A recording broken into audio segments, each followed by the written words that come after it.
All right, hello everybody. One of the greatest privileges that comes with this position, it's allowed me to grow my relationship with the military. My thoughts were all over the place, kind of driving in, still frustrated some from Friday, and remembered it was military appreciation that I was like, hell yeah. And they're expecting almost 4,000 active duty and service members and families here. So like, what a cool day. If I've told you all the things I've learned from military people, we'd be hanging out all day. So I thought maybe I'd share one that's been super helpful for me, and they're called after action reports. And anybody in the military would tell you they know exactly what that is. I see David over there nodding his head, and I've applied a lot in my football world to that. What went right? What went wrong? What would you want to do different? In that space of assessing it, there's no levels. It's just ideas and thoughts and ways to do it better. It keeps the emotion out of it and allows you to focus on, the task at hand. How do we do to go get it better in the process? You've heard so much over the last year and a half about the commander's standard, and much of that was born from a idea of a Navy SEAL ethos or a Ranger's creed. And we never compare what we do to what they do, but does remind me recalibrate and get back to our standards. So I thought I just wanted to share the military with you today and how pumped I am to have them here, and glad to get rocking with you guys. Can you first update on the injuries, the guys who weren't able to go, and then anybody from the game who left with anything? Yeah, so I'll have a better update for you Tuesday on some of the injuries as we'll get through it. The players that didn't travel to the game all were here and did rehab things, and like I said, by Tuesday I think I'll have a better sense for what the next block looks like for them. We have an important couple days here with Sunday, Monday, Tuesday, and then we kind of get into the next block for Cincinnati. One thing I can say is that Lucas Niang did tear his ACL, so bummer on that part. I wanted to give you that update. He had really done a nice job for us in a short time, so we're really bummed for him, at offensive line to come in and learn it and being ready to go play. It sucks in this chapter, but there's a lot more for him out there, but wanted to acknowledge that today. And then you talked about your frustration after the game and not the standards. How do you then get the message across during practices, and what's your approach with that? Yeah, fortunately there's a process really that we go through when it goes well and when it doesn't, like on Friday, and we call it Tell the Truth Monday.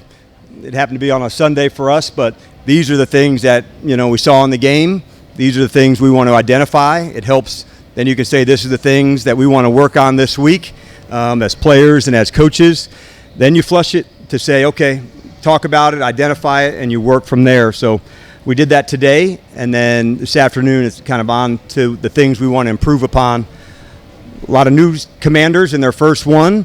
Some hit the standard, some didn't, and that's the good part about Tell the Truth Monday. You point it all out. All right, you guys have a good day. There we go. How do you feel about your team's depth just coming out of that game? I mean, were there any concerns there? At certain ones, Nikki, I feel like, man, there's really, strong ones. That sometimes happens. I see that at running back and at tight end, at defensive line. And then there's others, okay, keep digging. In fact, we have a workout later on this afternoon, post-practice, and, to continue to look at some guys. And one thing I've come to really appreciate about Adam and his staff is, like, there's a chance to get better. We're going to dig in and find ways to do that, and we'll continue to do that. Sticking with that, are there any positional groups that you feel are especially strong on this team? Yeah, I really like the group of safeties. I think that's one that jumps out to me from not just playing on defense, but their role on special teams. So that part at corner, I feel stronger than we felt before. So those would be two, Nikki, that jump out to mind to me. And running back, I would say if there was a third one to throw into the group, there's a lot of competition, and it's even though the game happens, it's like good to remind ourselves, man, there's a lot of camp to go for us, evaluations and practices this week, into a game, next week a joint, next week a game. So the next 2 weeks as coaches and players, it's a lot of fun, and you really push it to see where you can take it, because opportunities are there, but you do have to go take it. You were understandably upset Friday night with special teams. How do you address that, and kind of specifically the coverage stuff? Where were those breakdowns? Yeah, you're right on. That's our flagship on the special team side, especially the kickoff and the kickoff return. We take great pride in that. And so to see that not go down, first thing, man, like acknowledge it, put it up, show both of them where the errors were. Good news, like this is how we also fix that. But it was important to show that. It's important to say when it's right, but it's important to show this isn't to the standard. This is how we've got to do it, and I'm certain we'll get that fixed. How have you seen Jaylen sort of evolve or change at all as like a leader throughout training camp? Yeah, I think at the position you want to see like making others around you even improve, and the way you get better.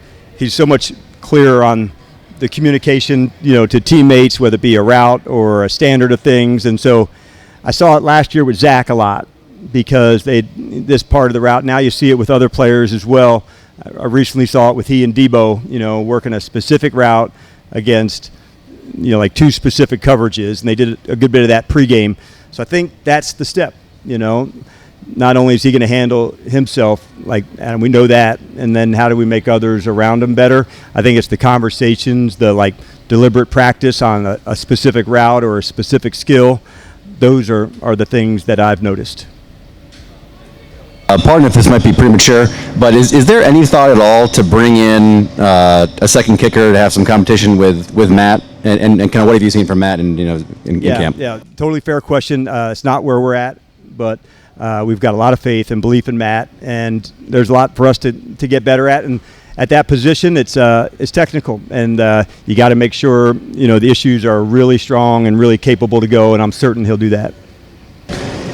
Dan, obviously you're going to wait for every piece of data you guys have before determining the roster, and Adam obviously is leading that charge. But do you at all during this process say, you know what, I'm sitting on my couch, let me do a 53 the way the outside world does? Do you ever just on your own do that? And yes. What's that process like when you're why do you do it in that case? Yeah, I think it's important, think of it in two ways, Ben, like a 53 and a 70, to say who in your mind might be there. And it's fun to, sometimes I'll snapshot it with my phone and see, where am I at in the spring? Where am I at now? What may have changed? And there's certain ones that you're still okay, this or here, back or forth. And I'd say those are the ones that allows you to really focus in on a few of them. And it may be ones that you're not thinking of. It's an interior lineman. It's ninth there, this spot here. And so it makes you think. It makes you dig in a little harder. So I like doing it. I don't put a lot of stock into it, but I do it because I'd like to compare what's changed. I want to have fresh eyes for when real competition presents itself and people take it. And so I think if you close your mind to it, you're not going to be open to that. So I don't want to put pass judgment on somebody too early. And so I try to allow myself the space to do that. But, yeah, I do the same exercise you guys probably do. That's always fun. With Jaylen Lane, we haven't seen much in practice with the punt returns, but we got a little work in the game. What did you see from him? What did you like about it? On the punt returns? Yeah, I've seen specifically from Jaylen, I've seen real confidence back there. When you're talking about a returner, oftentimes it's quiet feet, the way that you're approaching the ball. With Tress, it's a difficult punt. He can angle. It's lefty. Lefties are just weird. And it's good. But I've seen him really respond, and we try to put him into the stress to do it. But he's off to a really good start, and as a receiver as well. Coach, both internally within yourself as well as externally to the team, how do you balance the idea of Friday being preseason game one with the fact that we're building towards the actual regular season in terms of the results? Yeah, I'm probably not as good at that. I would say there's really a standard that we want, and when we nail it, I'll say it. And you may not be able to control the outcome or the reps, but we can control our play style, and I am certain that will look different. Coach, kind of based on that, this team, as well as yourself, hangs their hat on competition. So aside from maybe some of the penalties and the mental mistakes that took place on Friday, how do you feel about the way the team competed? And if it wasn't up to that standard, then how do you address that now? Yeah, we have a process. So we like to, after the game, discuss it all. We call it Tell the Truth Monday, and it's a time not to place blame, but to show the examples of what went right, what didn't, what needs addressing, how do we work on that, and then lastly, and probably most important, like what's the action you're going to put behind it? To say if this happened, or this technique, or this false start, or this penalty, acknowledging it is one thing, but then like now here's the individual plan to say this can't repeat the mistake, and that's process that I like to put together with them, and knowing, hey, this is style, identity. We have to have that part right first, above all. Penalties and, field position and, not getting enough takeaways, being minus, like those are all things that contribute, to why we didn't win. But above all else, I want to make sure our play style is right. The running, the hitting, the physicality, like that's above everything. Similar to the question earlier about Jayden, second year from Sainristil, how have you seen him grow as a leader, and then obviously his game on the field as well? Yeah, both ways. Off the field, he's ready to take that step. We're fortunate here when you look around. He's got some excellent, teammates to discuss into that space, whether that's Wagner, a Luvu, a Vaughn Miller, a Revo. And now seeing that emerge in the secondary with him and with others, he's early doing the extra, so he's, as a leader, like, you better walk the walk. If you say we need to do this and you're not doing that, well, guess what? You ain't a leader. You have to match it. There can be no gap in what you say and what you do, and I think that's important, that Mike, he definitely understands that. There's no gap. So I've been pleased to see that. We're playing them both inside and out. The ball skills are some of the things that make Mike unique. He's got instincts, and it was good for us to work. We played a lot of man-to-man on the day of the practice, good matchups, different players. So I love that he was talking to the McCourties and asking about film and things to go. Like, that's pretty much who he is in terms of, like, being curious and wanting to get better. Like, he absolutely lives it. Hi, Coach. In looking at the defense, the run defense, how did you think that they did in terms of gap stopping and all of that? Yeah, I won't lump sum it because there were some that I really liked. There was a fit between like Jacob Martin, Noah, and Percy. It was just right. And then there were some others that weren't. So I won't blanket say, this part done well or not. So there were some things, like I said, in there that I was like, okay, that's what I'm looking for. And then, like I said, on some others to say, not to the standard of how we want to do it. It's important to go through all of those because then you have something to assess too, to say, okay, did we get better into that spot going into the next week and the next practices? So I'm glad that we got this experience.